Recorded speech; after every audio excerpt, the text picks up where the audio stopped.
Prezados amigos e amigas, um bom dia para todos nós. Que Jesus nos abençoe e nos envolva na sua doce paz e no seu imenso amor. Agradeço mais uma vez a oportunidade de estar aqui nesta casa, não só em meu nome, mas também da Flavinha e do Timóteo, que desta feita pôde estar aqui conosco também. É sempre uma imensa alegria estarmos aqui em Limeira, nesta casa que nos recebe tão bem, junto a amigos queridos e tendo também a oportunidade de encontrar a outros tantos corações. Como nos alegra podermos ver assim uma casa espírita cheia no domingo pela manhã, em busca das palavras divinas do Consolador e de nosso Mestre Jesus. Digno de nota também é aqui o fato de termos tantas atividades sendo ofertadas por um centro espírita, assim como por tantos outros centros espíritas nesta cidade, em outras tantas cidades em nosso Brasil afora, e vermos essa procura, essa busca, a introdução à doutrina espírita sendo procurada aí por mais de 150 corações que querem se inteirar dessa realidade tão sublime, a vida tal qual ela é, como o Espiritismo nos vai apresentando.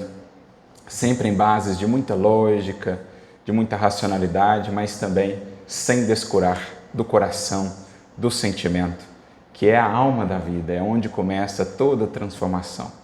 Por isso, vai cumprindo a doutrina espírita e cada casa espírita vão todos cumprindo o papel que lhes foi delegado por Jesus, de serem de fato o Consolador prometido, relembrando as suas palavras e explicando-as em nível ainda mais profundo. Então, ficam aqui os nossos votos de um ótimo ano de estudos para todos que farão parte aí dos ciclos de estudo, das atividades da casa, e sigamos também nosso empenho de levar daqui para fora a mensagem espírita esculpida, gravada em nossas vidas, a fim de que possa ser lida também por outras mentes e por outros corações. E a nossa reflexão nesta manhã irá girar em torno justamente de uma das obras, um conjunto de obras dos mais importantes para nós espíritas. Um verdadeiro manancial de imensa riqueza para os nossos estudos e reflexões, que precisa ser mais conhecido por nós espíritas, mais difundido, mais buscado, que se trata aqui do conjunto das revistas espíritas, os volumes ali que foram elaborados por Kardec até o mês de abril de 1869, ele desencarna em 31 de março, mas o volume de abril já estava pronto. Depois a revista espírita prossegue ainda por muitos anos, no seu papel de divulgação da doutrina espírita, mas em especial aqueles volumes de 1858 a 1869 que foram produzidos por Allan Kardec são realmente uma fonte sublime para nós, não só de estudos, mas também, digamos, de revelação do que é a doutrina espírita, especialmente em seus bastidores. Quando temos a oportunidade de estudar sistematicamente a doutrina espírita, a partir da revista espírita, nós podemos compreender como ela foi sendo elaborada por Allan Kardec. Porque a revista teve esse grande papel, definido pelo próprio codificador, de ser uma espécie de laboratório de preparação daquilo que mais tarde viriam a ser as obras fundamentais da doutrina espírita. Então, muitos dos textos, das mensagens, das passagens que mais tarde veríamos em O Livro dos Médiuns, em O Evangelho segundo o Espiritismo, Céu e Inferno, que neste ano aí completa os seus 160 anos, depois em A Gênese, muitos desses textos os encontraremos antes na revista espírita. Às vezes mais expandidos, mais resumidos. Depois, ao serem inseridos propriamente nas obras, Kardec ajusta alguma coisa, remove um trecho, acrescenta outro, para que assim ele pudesse consolidar o conhecimento espírita, ou o corpo doutrinário da doutrina espírita. Então, ao penetrar nas páginas desta fonte, da revista espírita, podemos, de certo modo, acompanhar os bastidores do que foi todo o processo laborioso, imensamente laborioso, de construção da doutrina espírita. Os esforços de Kardec, as lutas que ele vivenciava, porque também, vez ou outra, ele nos traz ali informações de caráter mais pessoal, as dificuldades que passava, como veremos também no livro Obras Póstumas. Então, é um tipo de estudo que nós espíritas precisamos realizar, difundir em nossas casas, em nossos estudos pessoais, podemos acompanhar toda a grandeza dessa obra que foi realizada num espaço tão curto de tempo. Quando analisamos o período em que Kardec desenvolveu tudo o que desenvolveu, não há como, simplesmente não há como não nos impressionarmos com a grandeza da obra realizada por este homem. Claro, com auxílio de Amélie, com auxílio dos espíritos que o secundaram, que o fortificaram ante os imensos desafios, mas ainda assim é uma obra impressionante. Cerca de 15 anos, menos do que 15 anos, se considerarmos o primeiro contato dele com os fenômenos, ali por volta de 1854, 55, até a sua desencarnação em 69, temos por volta disso. Lembrando que era uma época em que tudo era mais desafiador, tudo era feito à mão, tudo era manuscrito.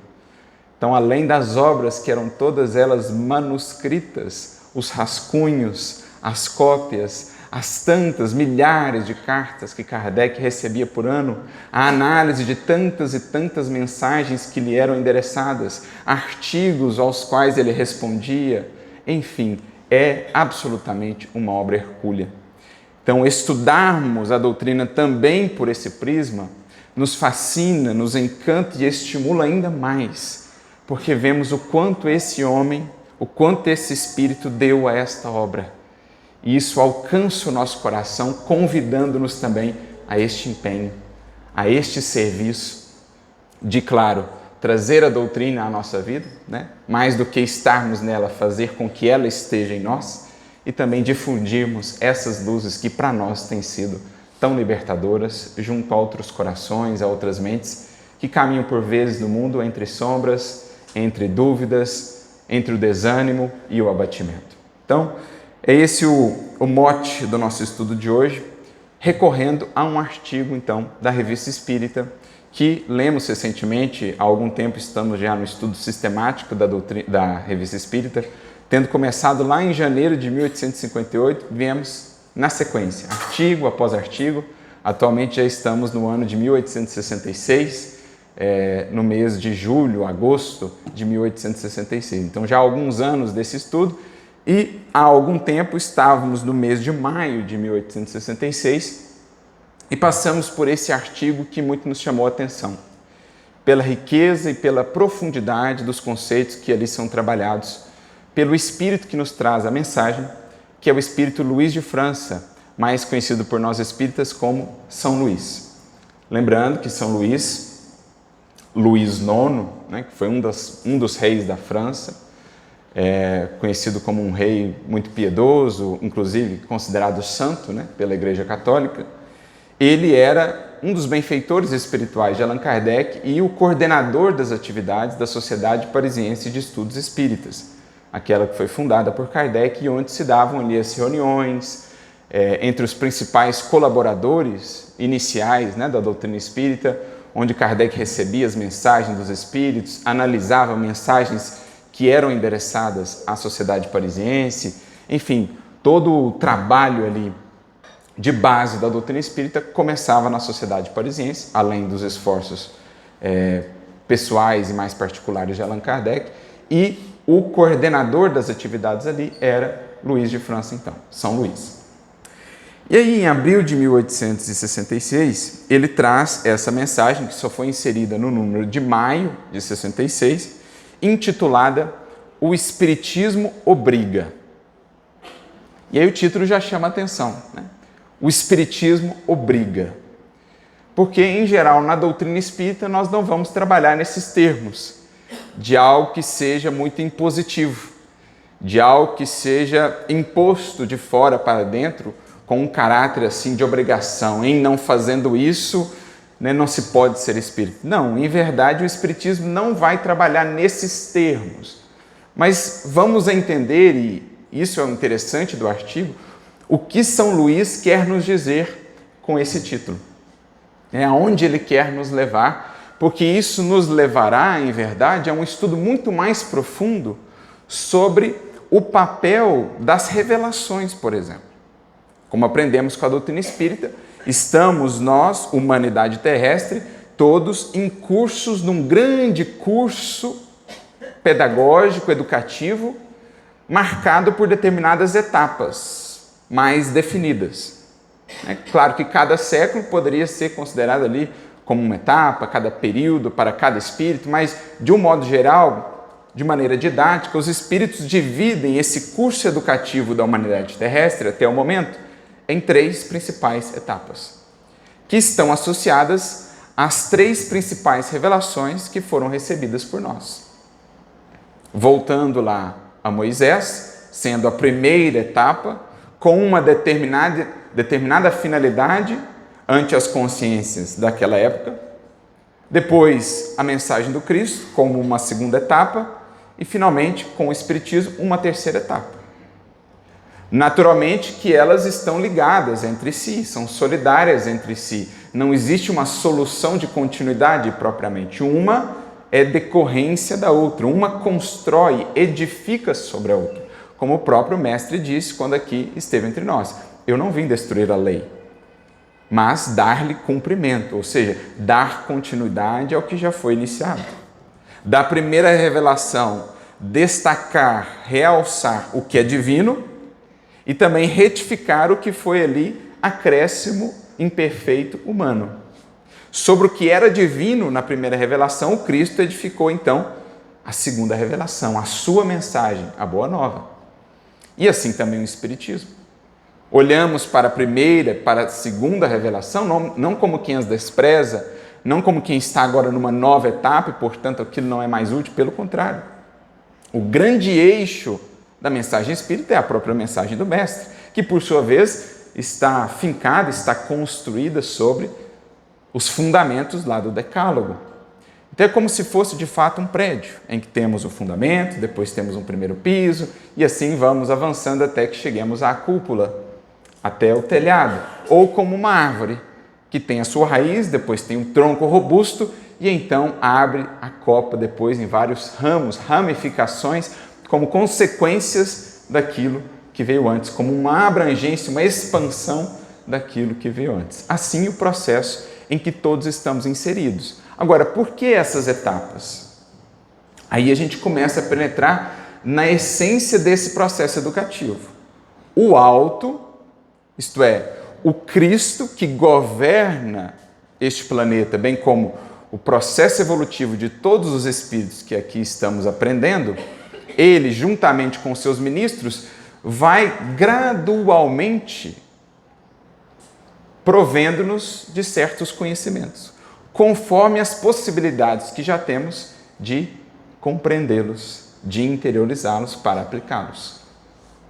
Outrora, numa fase mais infantil da humanidade, em vão teria o alto trazido conhecimentos já mais elaborados, como Jesus depois traria, ou o Espiritismo. Àquele tempo era preciso trabalhar uma certa dinâmica, digamos, um certo horizonte para aquelas consciências. Com Jesus, o horizonte se expande. Com a doutrina espírita, se expande ainda mais. Então, ele mesmo também nos disse, quando estava aqui neste mundo, olha, muitas coisas ainda vos teria a dizer. No entanto, por ora, não poderíeis suportar. Porque há um peso, ou melhor, há uma responsabilidade associada ao conhecimento que chega. E é preciso sondar as possibilidades de cada ombro, do ombro da humanidade, para suportar um certo teor de conhecimentos acerca da vida, acerca da lei divina. Então essa é a ideia. Gradualmente os conhecimentos vão sendo apresentados à humanidade, à medida que a humanidade, claro, aqui tratamos de uma média geral, porque sempre existiram espíritos que estiveram à frente do seu tempo, espíritos inclusive de outros orbes que vieram ter conosco para abrir horizontes, mas considerando a média da humanidade, vai se esperando o tempo propício. Primeiro a infância da humanidade, depois com o Evangelho vamos adentrando uma certa maioridade, Com o Espiritismo, somos convidados a uma maturidade da vivência espiritual. Lá para a infância espiritual, primeiro aprendemos o que não fazer. Depois, com o Cristo, o que fazer. E com a doutrina, finalmente, por que fazer. Não é, em geral, o que se dá com a própria infância, com a própria educação no mundo? Primeiro, o que a criança não deve fazer, o que é mais emergencial. Não faça isso. Ela ainda não tem sequer condições de entender por que não fazer, mas primeiro, não fazer. À medida que ela vai crescendo, já vamos orientando ela melhor quanto ao que fazer. Ela ainda também não entende de todo por que fazer, mas já vamos orientando quanto ao que fazer. Mais tarde, chega o período, então, do porquê fazer. Quando ela vai penetrando numa maior consciência, numa maior autonomia, tomando posse de suas faculdades, o espírito reencarnante. Então, o que se dá com a educação de um indivíduo que encarna na Terra, se dá com a evolução, com a educação da humanidade como um todo. Então, essa é a ideia por detrás, a grande ideia, a grande perspectiva do que São Luís vai trabalhar aqui conosco. E ele começa dizendo o seguinte, o Espiritismo é uma ciência essencialmente moral. É interessante essa definição dele, porque, a princípio, ela pode destoar um pouco do que Kardec nos traz quando define o Espiritismo enquanto ciência. Se a gente vai ao preâmbulo do livro O que é o Espiritismo, vamos notar ali aquela definição mais clássica que Kardec nos traz quanto ao Espiritismo. O Espiritismo é, ao mesmo tempo, uma ciência de observação e uma doutrina filosófica, diz Kardec. Enquanto ciência prática consiste nas relações que se podem estabelecer entre nós e os espíritos. Como doutrina filosófica, ela abarca as consequências morais que decorrem dessas relações. Então temos aqui a conhecida ou clássica descrição tríplice do Espiritismo, o aspecto tríplice da doutrina espírita. Ciência, filosofia, e aí poderíamos colocar aqui a palavrinha religião ou o aspecto moral do Espiritismo. Da observação dos fatos, da observação dos fenômenos, Kardec deduziu um corpo doutrinário. Ele chegou a compreender e a descrever leis que regem o universo moral, assim como existem as leis que regem o universo físico. Então, da ciência, chegou Kardec à doutrina filosófica, que, por sua vez, apresenta, portanto, consequências morais para a vida das criaturas que apreendem essa doutrina filosófica. Ora, eu sei que eu não sou simplesmente essa personalidade que tem este nome, que nasceu neste local, que vive dentro dessas circunstâncias. Eu sei que hoje sou o produto não só daquilo que recebi desde a infância, mas também de uma série de conquistas, tendências, características que foram construídas ao longo de séculos de evolução. Isso renova por completo a minha visão acerca de mim mesmo, acerca da minha vida, acerca do futuro, quando entendemos que também o futuro não se finda no sepulcro, no túmulo. Pelo contrário, abre-se numa multiplicidade de reencarnações que haverão de nos conduzir a Deus. O quanto isso deveria impactar a nossa vida, gente.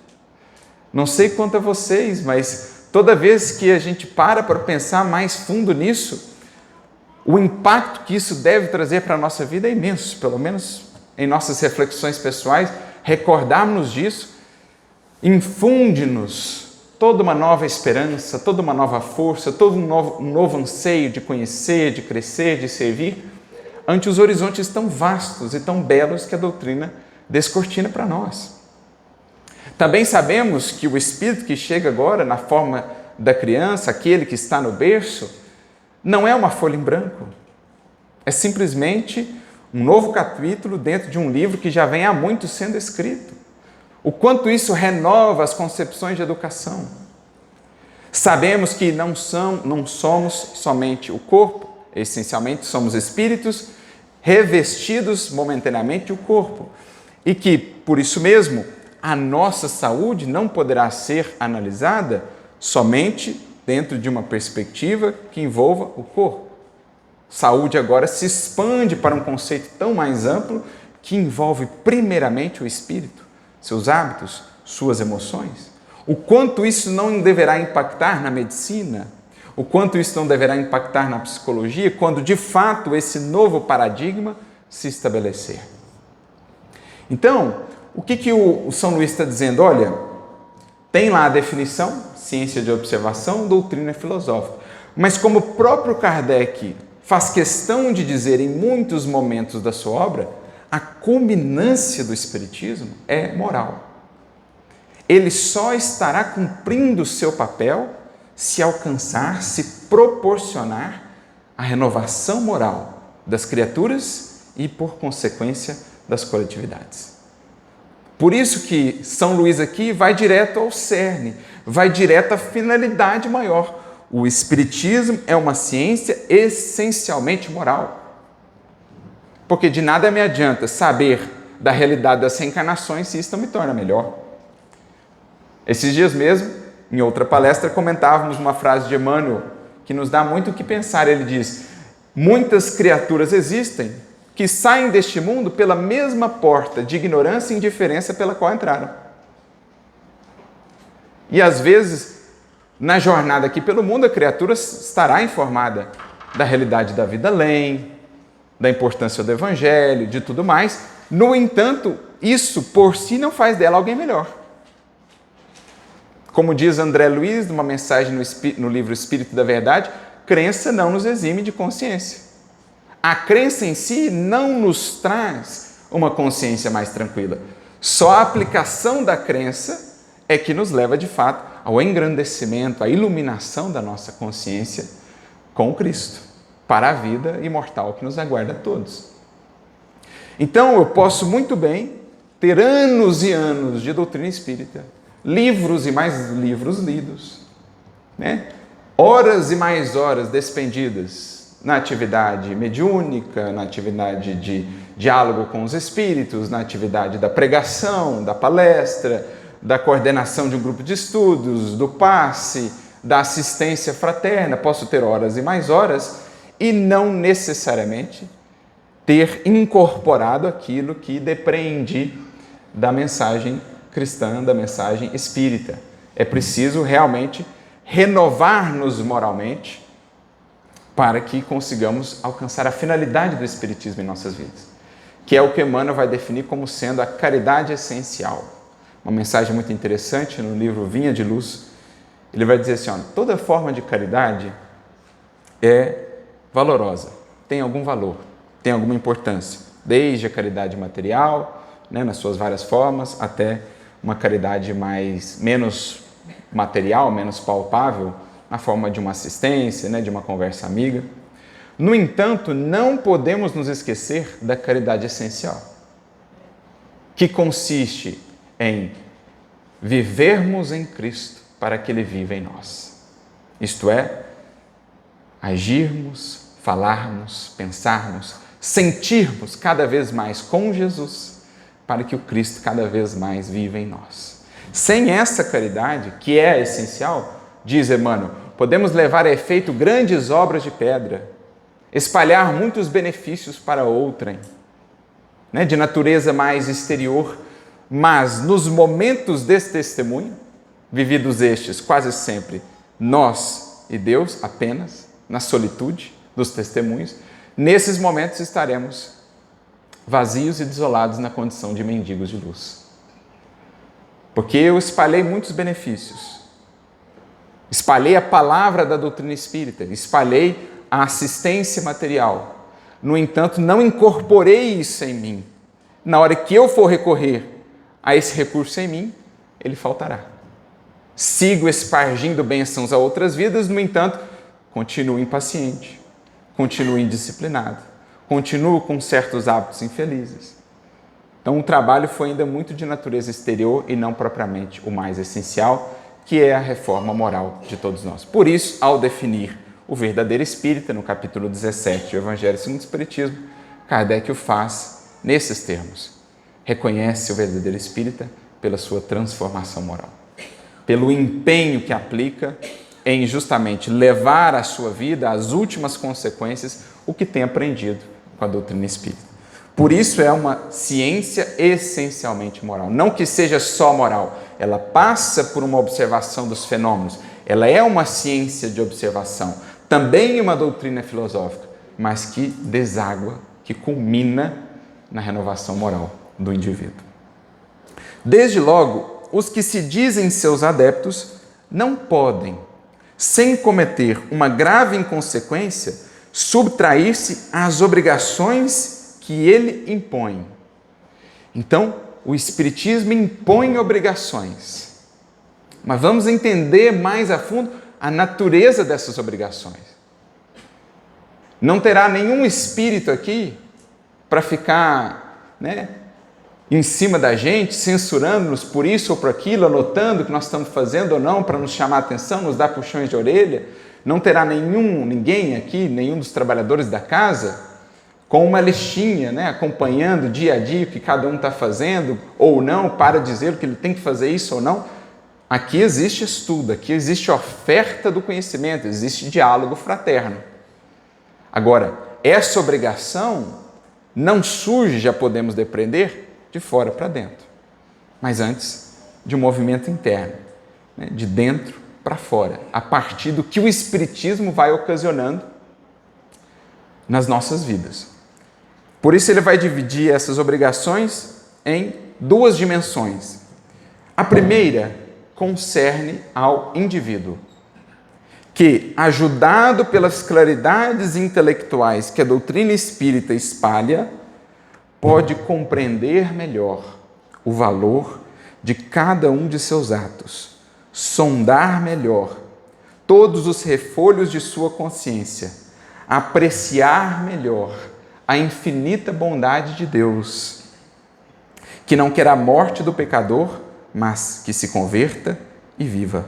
E, para lhe deixar a possibilidade de erguer-se de suas quedas, deu-lhe uma longa série de existências sucessivas, em cada uma das quais, levando a pena de suas faltas passadas, pode adquirir novos conhecimentos e novas forças, fazendo-o evitar o mal e praticar o que é conforme à justiça, à caridade. Que dizer daquele que, esclarecido quanto aos seus deveres para com Deus, para com seus irmãos, permanece orgulhoso, cúpido e egoísta? Não parece que a luz o tenha enceguecido, porque não estava preparado para recebê-la? Desde então marcha nas trevas, não obstante, em meio à luz. Só é espírita de nome. Então, uma fala forte de São Luís, mas profundamente reflexiva. Porque aqui ele traça a primeira dimensão para nós desses deveres ou obrigações que a doutrina espírita impõe. Não de fora para dentro, mas de dentro para fora. Por que mecanismo? Pelo mecanismo essencial ou pela função primordial das revelações junto a cada criatura humana. Por que os Espíritos vêm até nós, revelando-nos essas leis? Seja por meio da encarnação, seja por meio da mediunidade. Por que Moisés, juntamente com os profetas, outrora foram enviados? Por que também o Cristo, juntamente com seus primeiros continuadores? Claro, entre outros tantos missionários, de outras tradições que também tiveram papel similar. Um Sócrates, um Platão, filósofos, reveladores, educadores, enfim. E mais tarde, o advento da doutrina espírita, por que essa comunicabilidade tão universal como o tivemos quando do nascimento da doutrina espírita? Qual a finalidade? Aqui, São Luís deixa claro, pelas claridades intelectuais que a doutrina espalha, que o novo conhecimento acende numa consciência, esse trabalho agora é acionado, é ativado dentro do ser. Porque esse é o fundamento do progresso e da evolução. Progresso intelectual, o acesso a novos horizontes que estimula, que impele a transformação moral do indivíduo. Para entendermos melhor isso, nas palavras do próprio Kardec e dos Espíritos, vamos ao Livro dos Espíritos, questão 780. Estão tratando ali do progresso e tal, e Kardec pergunta se progresso intelectual e progresso moral caminham juntos.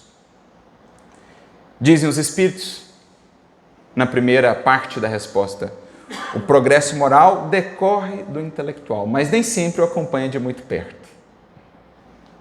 Porque entre um e outro existe aí a faixa de operação do livre-arbítrio da criatura. Kardec, querendo aprofundar mais o tema, proporcionando-nos um estudo profundo sobre a psicologia humana, o processo da evolução do ser, do espírito, ele pergunta: como pode o progresso intelectual engendrar o progresso moral? Isto é, como do progresso intelectual se deriva o progresso moral? Resposta dos Espíritos: fazendo compreensíveis o bem e o mal. Desde então, o homem, o espírito, pode escolher. O desenvolvimento do livre-arbítrio acompanha o desenvolvimento da inteligência e aumenta a responsabilidade dos atos. Olha, já perdi as contas de quantas vezes me referi a essa questão em reflexões, as mais diversas que vamos fazendo, em grupos de estudo ou palestras, tal a importância que ela tem a nosso ver. Porque ela descreve o que se dá dentro de nós no contato com a luz, que é o mesmo que São Luís está descrevendo aqui. Então você tem uma consciência mais primitiva que não está ainda tão esclarecida. A luz chega e amplia o seu raio de compreensão. O seu horizonte de alcance quanto à vida, quanto às leis divinas, como quem estivesse num local caminhando às escuras, de repente lhe é dada uma luz. O que antes ele não via, agora ele consegue ver, pelo menos dentro de um certo raio de ação. Assim também o espírito em jornada.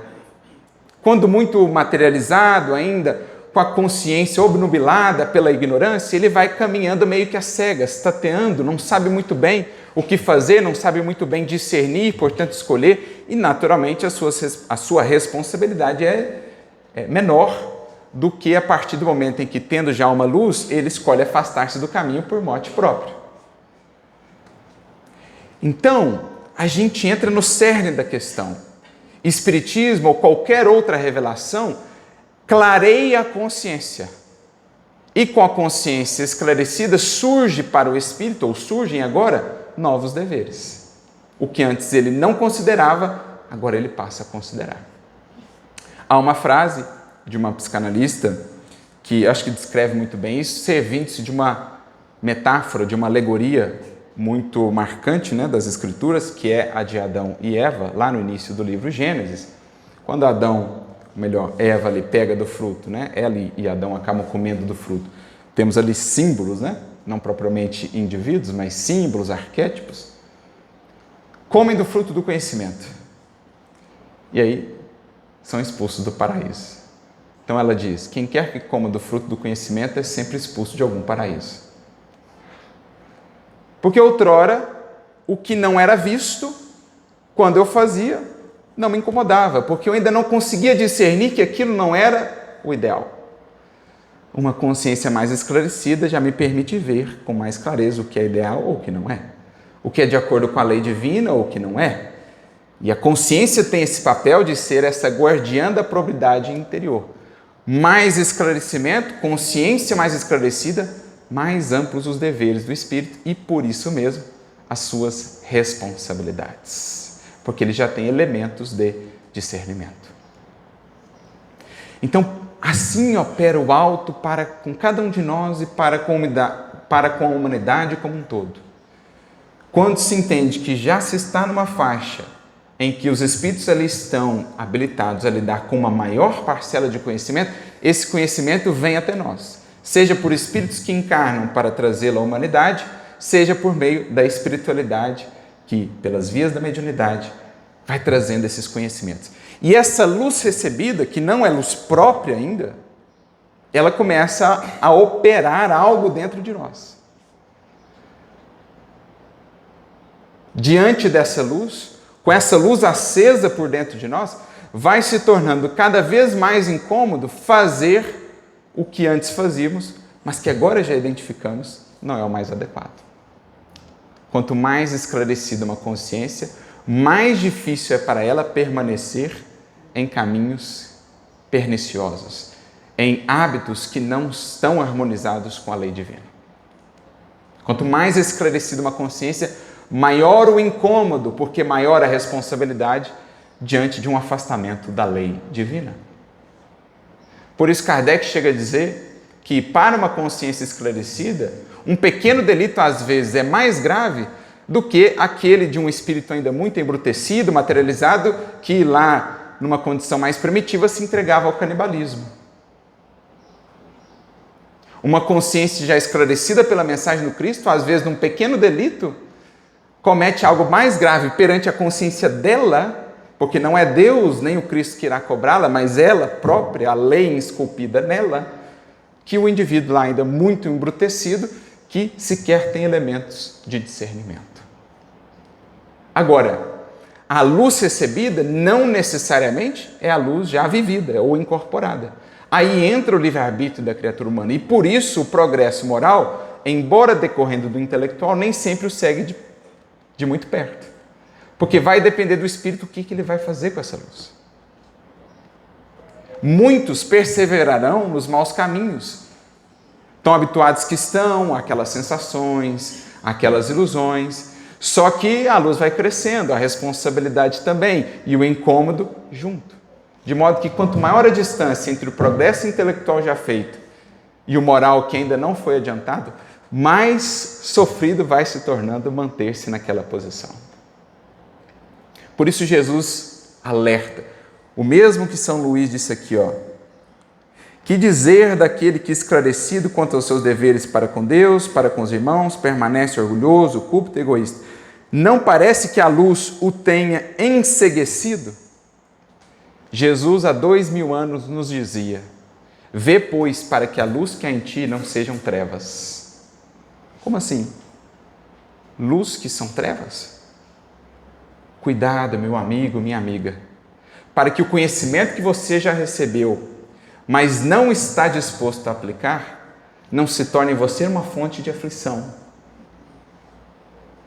de abatimento, de desânimo, porque eu sei a versão que preciso construir, não estou disposto a fazê-la, por consequência, sofro.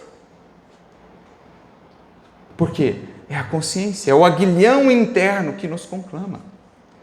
Porque com a consciência esclarecida surge uma outra dimensão de deveres conscienciais. E é o dever que obriga. Não é o texto do Espiritismo ou o texto do Evangelho, tampouco o texto da lei.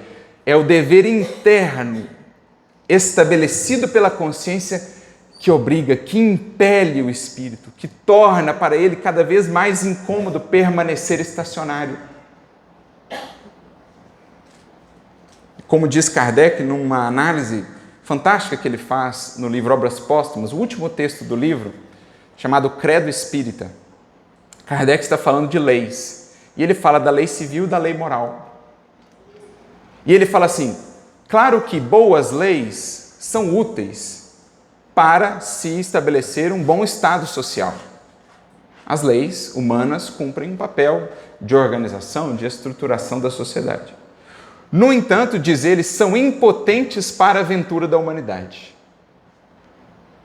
As leis civis, as leis escritas lá no papel, são impotentes para tornar a humanidade feliz. Por quê? Aí Kardec traz 3 pontos-chave da sua argumentação. Então, primeiro, porque essas leis, as leis civis, as leis que são estabelecidas pelas sociedades e que vão mudando naturalmente com o tempo. Primeiro porque elas são, em geral, mais repressivas do que moralizadoras. Não alcançam propriamente a causa. Estão mais preocupadas em reprimir o que fugiu ao propósito do que propriamente em chegar ali nas questões internas, nas causas. E aí o outro motivo que ele também havia trazido. Porque, em geral, elas não eliminam as paixões, apenas as comprimem. Então, o indivíduo não vai levar adiante o ato porque tem a lei e ele sabe de uma certa consequência dessa lei. Mas internamente, ele vibra ainda aquele intento. Né? Que é um estudo também muito interessante que Kardec vai fazer, o Evangelho segundo o Espiritismo, pecado por pensamento. Ele pergunta, há uma responsabilidade no pecado por pensamento? Porque se a gente vai ao Evangelho de Jesus, ele fala assim, né, quando ele está tratando ali no capítulo 5, Sermão do Monte, ouviste o que foi dito, eu porém vos digo, em um determinado momento ele fala assim, eu porém vos digo, quem olhar com desejo para a mulher do outro, já está cometendo pecado. Não consumou o ato. Aí você fala, meu Deus, o negócio é muito mais profundo. Não é só cometer o ato, o fato de querer cometer o ato já é em si um problema. E aí Kardec faz um estudo, ele fala, olha, temos 3 condições.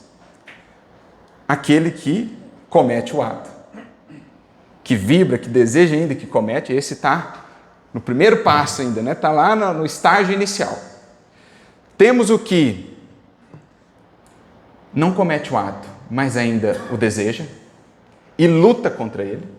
Então ele já está num trabalho interno, porque o dever já lhe indica que aquilo não é adequado de se fazer, então ele vive num conflito interno.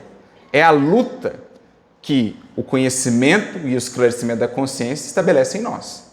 Quando Jesus fala assim, eu não vim trazer a paz, mas a espada, é disso que ele está falando. Não é de violência com os outros, é luta interna. Quem abraçou a mensagem do Cristo está em guerra dentro de si. Tenho certeza que todo mundo aqui sabe o que é isso. O Cristo aponta para lá, o meu desejo aponta para cá. E aí eu vivo ali na luta entre o que o Cristo propõe e o que eu quereria fazer. E é daí que nasce a verdadeira liberdade. Como já disse um dos grandes filósofos da humanidade. Ser livre é fazer o que não se quer. Se a gente fosse fazer o que quer, gente, como dizer, mano, para descer é só soltar o freio. Agora, para subir, é suor, é luta. Isso é progresso, gente. Custa muito, mas é para sempre. É árduo, mas não perderemos mais. O que é ilusão? Eu tenho certeza.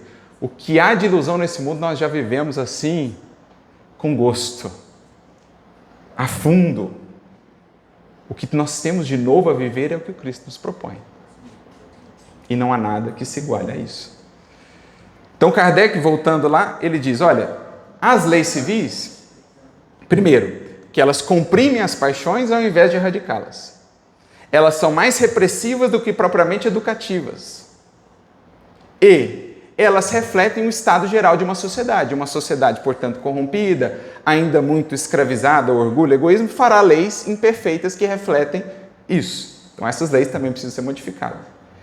De modo que ele conclui, a lei civil modifica somente a superfície.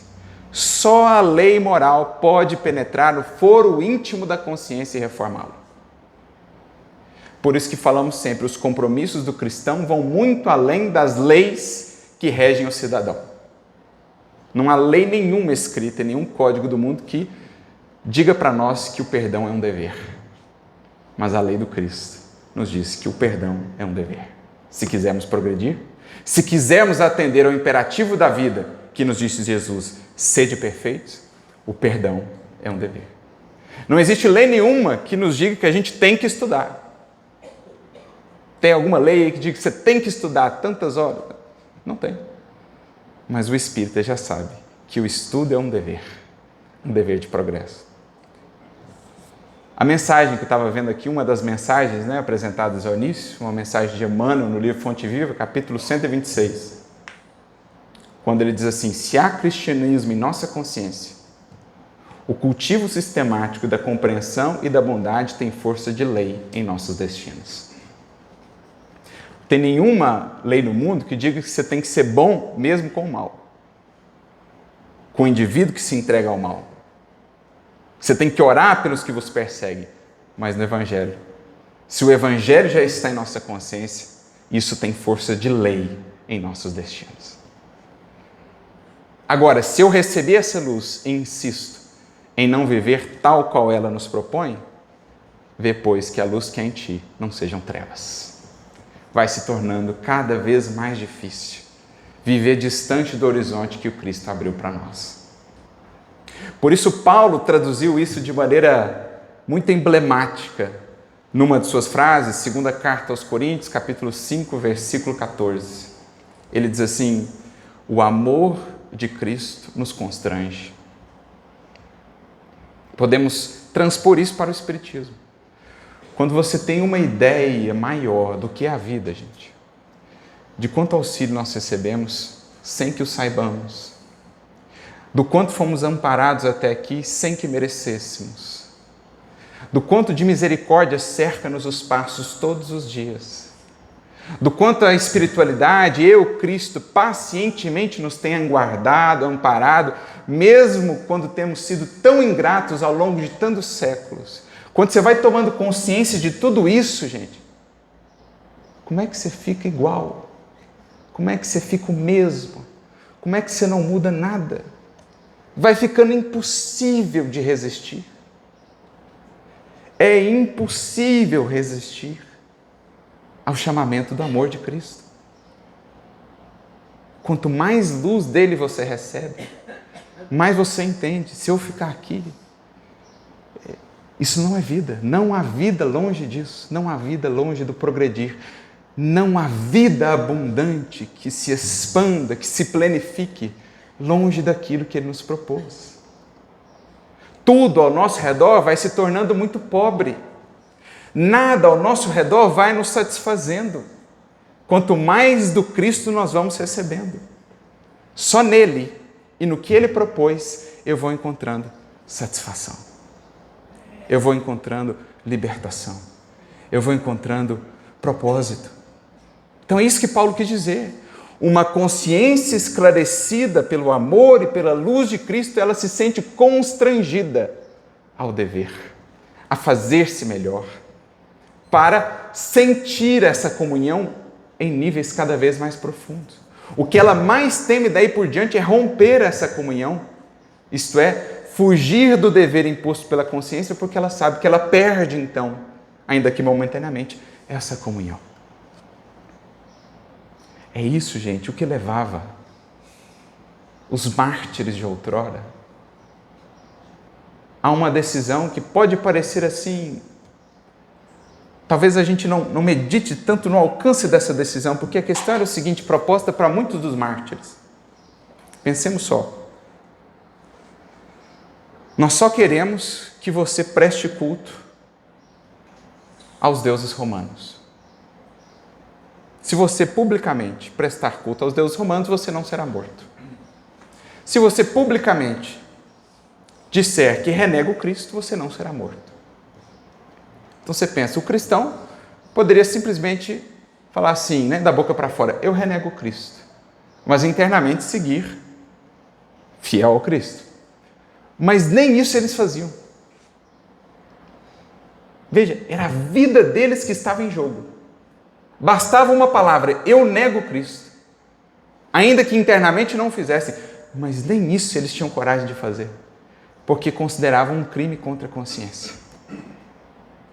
Preferiam dar a vida para não negarem o Cristo que fosse de boca, porque entendiam contra um crime, aquilo como um crime contra a sua consciência, porque não queriam perder aquela comunhão, aquele estado de unidade com Jesus. Então, o amor do Cristo nos constrange. O conhecimento que o Evangelho nos traz, que o Espiritismo nos traz, abre-nos horizontes, ilumina os cômodos outrora obscuros da nossa casa mental. Agora é a hora da faxina. Os móveis estavam todos desorganizados, a sujeira acumulada, a luz se acende para que a gente possa então fazer o trabalho. O conhecimento, recebê-lo, não é o trabalho em si. O trabalho começa depois do conhecimento recebido, porque é um trabalho efetuado, sobretudo, por nós próprios. E não fazê-lo custa cada vez mais. Enxergar o que estamos destinados a ser e permanecer onde estamos custa-nos cada vez mais. É isso o que está sendo dito aqui. O Espiritismo esclarece a consciência e amplia as dimensões do dever. É daí que nasce a obrigação. Não de fora para dentro, mas uma obrigação que surge a partir do próprio chamado consciencial. Porque dever é isso. Na definição de Emmanuel, no livro Pensamento e Vida, capítulo 21, capítulo fantástico sobre o dever, diz ele: dever consiste na faixa de ação no bem que o Supremo Senhor nos traça a responsabilidade. Então, outrora, para nós, no âmbito ainda da ignorância, o bem sequer era um dever. Agora o bem é um dever. E ainda graduado. Para uns, o bem é uma faixazinha de ação que eles já conseguem enxergar. Para outros, o bem já é um universo inteiro que ele consegue vislumbrar. Então, você imagina qual que é o senso de dever de um Cristo. Se dever é a faixa de ação no bem que ele já recebeu do Supremo Senhor pelas vias da consciência, imagina o que é para o Cristo. Por ora, para nós, o dever é uma faixazinha de ação no bem. O bem ali mais próximo, o bem mais local, na casa, no nosso lar, na casa espírita que frequentamos, na rua, junto às pessoas mais próximas. Mas essa faixa vai se ampliando conforme o espírito vai progredindo. Por isso define também Emmanuel nesse mesmo texto, um pouco mais à frente. O dever é a região moral de serviço onde somos constantemente alertados pela consciência. Eu costumo pensar nesses termos. Você tem um quarto apagado. Você acende uma vela, essa vela ela define uma esfera, digamos assim, né? Uma região onde há claridade. Agora, se eu acendo uma lâmpada, ela define uma região maior de claridade. Se eu acendo um holofote, ele define uma região ainda maior de claridade. A vela, a lâmpada, o holofote é o nível de consciência de cada espírito. E a região de luminosidade é o tamanho dos seus deveres. Quanto mais luminosa a consciência, quanto mais esclarecida, maior a dimensão dos deveres daquele espírito perante si próprio. Mais ele se sente impelido a servir, a fazer, a melhorar, porque maior a compreensão dele do dever. Então, a vela, a lâmpada ali é o nível da consciência e esse horizonte é o tamanho do dever. Por isso, se a gente vai, também a mensagem muito interessante sobre o dever em O Evangelho segundo o Espiritismo, mensagem de Lázaro, capítulo 17, sede perfeitos, não por acaso, no item 7, ele vai dizer que o dever cresce e irradia sob mais elevadas formas nos estágios superiores da humanidade, porque nunca cessa as obrigações da criatura para com Deus, porque deve ela refletir as virtudes do Eterno. Então, o dever cresce com a evolução. Quanto mais se esclarece, se eleva o espírito, mais ele entende o papel que lhe cabe na criação.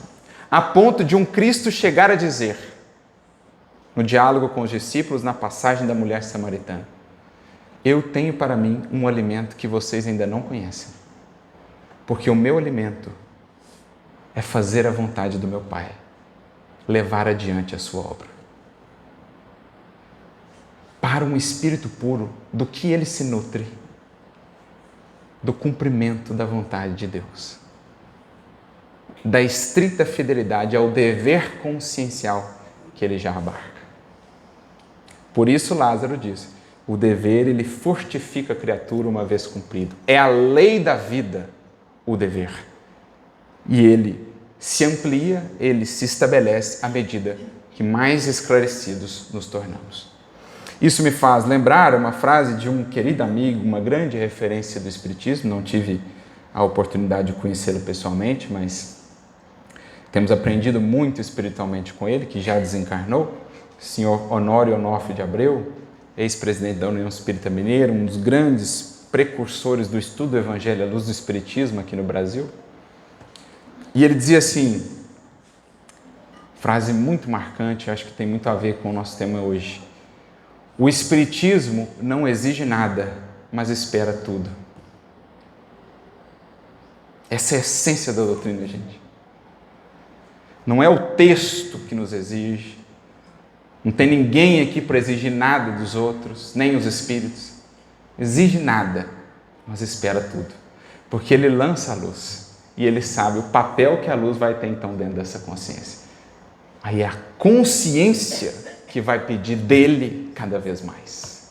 E por isso o Espiritismo pode esperar tudo, porque sabe como se dá o processo. Não precisa ficar correndo atrás de ninguém para estar aqui. É a luz que nos traz de volta, é a luz que nos coloca no caminho, é a consciência esclarecida que nos faz buscar mais luz e mais serviço. Então essa primeira dimensão das obrigações do Espiritismo é entendidas agora como obrigações que nascem dentro de nós, as únicas que efetivamente têm o poder de nos transformar. Posso ter as leis as mais severas, mas como diz Kardec, são impotentes para a aventura da humanidade. Porque enquanto o indivíduo não escolher amar, enquanto ele não estiver disposto a perdoar, a aprender, a servir, sejam quais forem as leis, ele não estará avançando para a felicidade maior, que é decorrência do progresso do Espírito. O Espiritismo nos ensina, ou faz essa vinculação que é essencial. Felicidade real não pode ser desconectada de progresso efetivo. Só há mais felicidade quando há mais progresso. Só há mais céu dentro do Espírito quanto mais esclarecido e mais dedicado está ele ao que tem aprendido. Essa é a primeira dimensão das obrigações. Mas a outra, que ele diz mais adiante aqui, São Luís: com efeito, aquele que está convencido da excelência dos princípios que lhe são ensinados e a eles conformar a sua conduta, princípios que lhe devem proporcionar uma felicidade duradoura, não pode, se estiver verdadeiramente animado desta caridade fraterna, que está na essência mesmo do Espiritismo, senão desejar que sejam compreendidos por todos os homens. Então, primeiro é o compromisso dele para consigo. A luz recebida tem de se tornar essa luz que é aplicada. Como diz Paulo, outrora erais treva, mas agora sois luz no Senhor. Andai, pois, como filhos da luz. Então eu preciso conformar a minha caminhada agora à luz que foi recebida. E disso decorre logo a consequência natural, digamos assim, desse primeiro compromisso, dessa primeira obrigação, que é a de reformar a mim mesmo, surge o compromisso de também difundir isso a outras vidas, já que tanto bem nos tem feito, tanto consolo, tanto amparo, tanta esperança, tanta sustentação nos tem dado a mensagem espírita, a mensagem do Mestre compreendida à luz do Espiritismo, que intentamos agora difundir essa luz. Daí a obrigação moral de conformar sua conduta com sua crença e ser um exemplo vivo, um modelo, como o Cristo foi para a humanidade. Não só ter recebido a luz do Senhor, mas, como disse Paulo, andar como um filho da luz, que por onde passa a distribua, preenchendo os corações de uma nova esperança, com novas e mais profundas respostas, que possam aliviar as angústias, que possam dirimir as sombras da ignorância, que possam estimular em outros corações a busca por esse mesmo manancial que nos tem assim saciado. O dever, portanto, de escrevermos agora o Espiritismo nas páginas de nossa vida, mais do que simplesmente compulsá-las em nossos estudos, gravá-las em definitivo nas páginas que serão escritas a cada dia, para que no livro de nossa vida possam ser lidas, possam ser lidos os exemplos de renúncia, de esperança, de fé, sejam quais forem as circunstâncias. Vós, mais adiante ele vai dizer, ora, o Espiritismo é a verdadeira aplicação dos princípios da moral ensinada por Jesus, e é apenas com o objetivo de fazê-la por todos compreendida, a fim de que por ela todos progridam mais rapidamente, que Deus permite esta universal manifestação do Espírito, vindo explicar o que vos parecia obscuro e vos explicar toda a verdade. Então, só foi permitida essa manifestação mais universal dos Espíritos no advento do Consolador, para que, em sendo mais compreendida a mensagem do Cristo, pudesse ser mais difundida, explicada, para que mais e mais corações pudessem abraçá-la. Então, a nossa vida agora passa a ser pensada não só em termos de nós próprios. Eu passo a pensar nos termos da influência da minha vida junto a outras vidas. Porque já dizia Paulo há 2000 anos, ninguém vive só para si. Uma das maiores ilusões que talvez ainda abracemos é aquela de que a minha vida diz respeito só a mim e ninguém tem nada com isso. Quão grandiosa ilusão é essa? Quão profunda ilusão. Porque sua vida deve ser um anúncio da vida maior a todos nós reservada. Isso adquire para nós a conotação de um dever. Viver como o Espiritismo. Para que o Espiritismo seja melhor compreendido, torna-se um dever. Como também Paulo dizia na sua primeira carta aos Coríntios, capítulo 9, quando eu anuncio o Evangelho, não tenho nada do que me gloriar. Pelo contrário, é uma obrigação que me é imposta. Ai de mim se eu não anunciar o Evangelho. Quem que estava obrigando ele? A consciência dele. Tendo tido a oportunidade de recomeçar dentro da própria vida, ai dele se não aproveitar a oportunidade. Tendo recebido tanto em termos de entendimento da vida, meus amigos, com todo respeito, ai de nós, se não soubermos aproveitar. Porque é o lamento que mais recebemos do lado de lá, dos que partiram antes de nós. Quantas oportunidades poderiam ter sido melhor aproveitadas. Então, ser um canal, um ponto de difusão, colocar a vela no candeeiro, como diz Jesus, e não debaixo do velador, é para nós espíritas um dever. Brilhe a vossa luz no imperativo, para que as obras, em sendo vistas, possam glorificar a Deus, não a nós próprios. Mas é dever daquele que, tendo recebido tanto da luz, possa difundi-la. Por isso ele arremata: as obrigações que impõe o Espiritismo são, pois, de natureza essencialmente moral. O Espiritismo não tem nenhum rito estabelecido. Ele não se detém sobre aspectos exteriores do culto, impondo obrigações, ritos, sacramentos. Não há nisso no Espiritismo. Não há isso no Espiritismo. Agora, pela luz que ele oferta, pela clareza de consciência que ele propõe, ele estabelece obrigações de natureza essencialmente moral. São uma consequência da crença. Cada um é juiz e parte em sua própria causa. Mas as claridades intelectuais a quem realmente quer conhecer-se a si mesmo e trabalhar em sua melhoria são tais que amedrontam os pusilânimes, razão porque é rejeitado por tão grande número. Há uma palestra muito conhecida do Raul Teixeira no YouTube em que ele diz isso, né? O Espiritismo não é assim tão fácil de ser abraçado, por isso muitos deles se afastam, porque ele entrega-nos a responsabilidade muito diretamente em nossas mãos. Não há subterfúgios quando muitas das vezes, em outras experiências vividas preteritamente, nos aferrávamos a aspectos mais exteriores do culto, acreditando que isso bastaria para a nossa assunção a regiões celestes. Com o Espiritismo é tudo muito bem claro. Teu destino está em tuas mãos. A tua felicidade também. Você pode tomar isso como um peso, ou você pode tomar isso como uma chave libertadora. Estamos querendo tomar isso como uma chave libertadora. Creio que todos aqui também. E não como um fardo que nos leve a fugir das responsabilidades. Queremos, com coragem, abraçar essa compreensão de que o alto, de que Jesus já nos considerou dignos de lidar com esse montante de conhecimentos. Diz ele, então, mais adiante: se graças às luzes do alto fordes mais instruídos e compreenderdes mais, também deveis ser mais tolerantes e não empregar como meio de propagação, senão o raciocínio, né? Poderíamos acrescentar, o exemplo, pois toda crença sincera é respeitável.